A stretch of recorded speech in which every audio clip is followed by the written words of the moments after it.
Hello kabayan, magandang araw kabayan. Porchi makan tayo kabayan is bago ang lahat kabayan, huwag kalimutang mag-subscribe at i-click ang notification bell for more kadbari per tutorial and tips kabayan.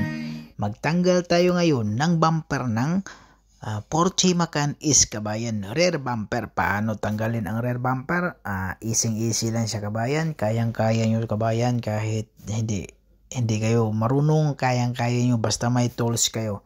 Ang gagawin niya kabayan, yung sa gilid, flower lang siya sa kabayan, flower. So, masin na flower sa gilid, tapos sa may pinakailalim, flower din, tapos mayroon siyang dugtungan sa sikwatin mo sa ilalim sa kabayan.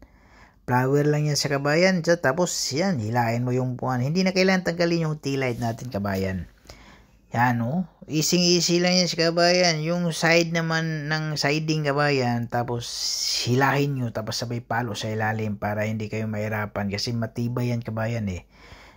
Yan, katulad nyo kabayan, yan, tinanggal natin yung cover dyan, yun ang cover niya. So hindi makita natin yung bolt, so tanggalin natin yung cover. Yung pagtanggal naman ng cover kabayan, sikwatin mo lang yan sa kabayan, pero dandahanin mo para hindi mabasag. Kasi dalawa yung ingatan natin, yung plastic saka yung T-light.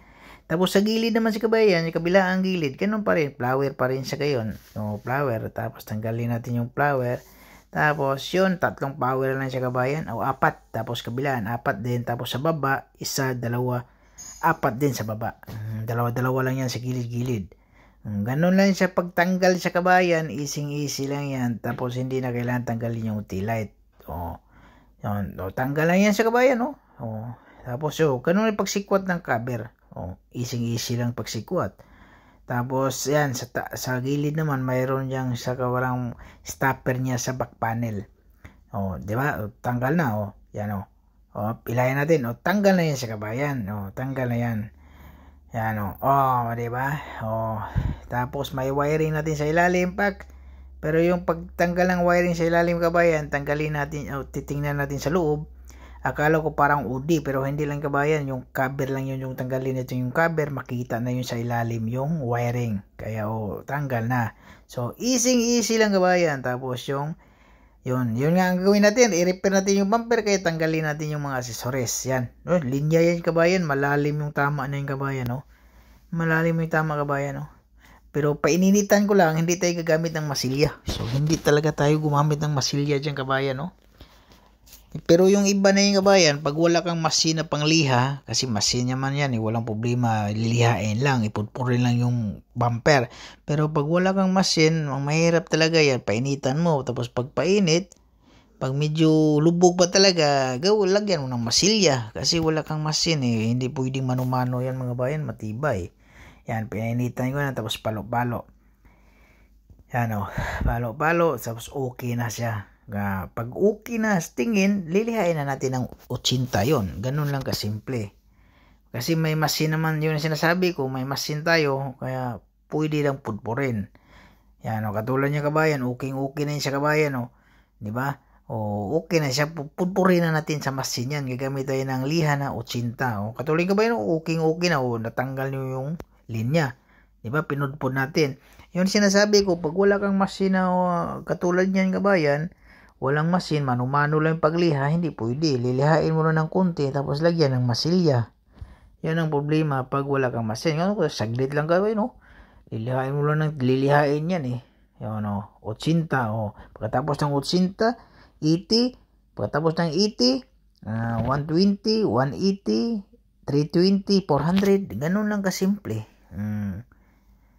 Di ba? Okay na siya kabayan. Tapos sa kabila pala kabayan, kompleto repair pala yan sa kabayan. Tapos yung bumper na yan, na-repair na. Tingnan mo, niliha ko na siya kabayan. Pero mabiyak-biyak na siya kabayan. Biyak-biyak na. Kasi nilagyan ng masilya niya kabayan. Tingnan mo kabayan. Di ba? Nabiyak yung biyak-biyak na yung kabayan. Kasi nilagyan ng masilya. Kaya ang ginawa, pinudpud ko yung masilya lahat. Kasi lubog yun kabayan, yung sinasabi ko kabayan, lubog dati tapos walang masin na pangliha. Ang ginawa, nilagyan ng masilya. Kaya ang ginawa ko ngayon, pinainitan ko tapos pinudpod ko lahat yung masilya. Tanggal lahat ng masilya. Makapal ang masilya yung kabayan, makapal yan. Tapos pinainitan ko lang para niliha ko Tapos pagkatanggal, pininitan ko, binalik ko yung bumper sa normal kasi lubog eh. Yan, ganun lang kasimple kabayan. Tapos huwag kalimutan mag-subscribe kabayan ha. Yan ang mga tips dito kabayan. Pag mga bumper, bihira lang talaga magmasilya. Pero pag magmasilya kabayan, mayroon tayong pangmasilya ng bumper. Yung kahit mabangga siya, masagi-sagi siya, hindi gaano siyang, parang malambot siya na masilya. Sasabay siya sa bumper. Yan, okay na niya kabayan oh. Primer na yan siya kabayan. Yan. Oh, tapos na agad kabayan. Tapos na kabayan niya rin natin yung bumper. Ito yung bumper. Tapos i-assembly na natin yan. Sampulan naman natin yan. Yan. No, ibabaklas talaga lahat kabayan. Bali yung piturahan, yung bumper lang talaga, wala ng mga accessories yun. No, nakabit na agad kabayan, di ba?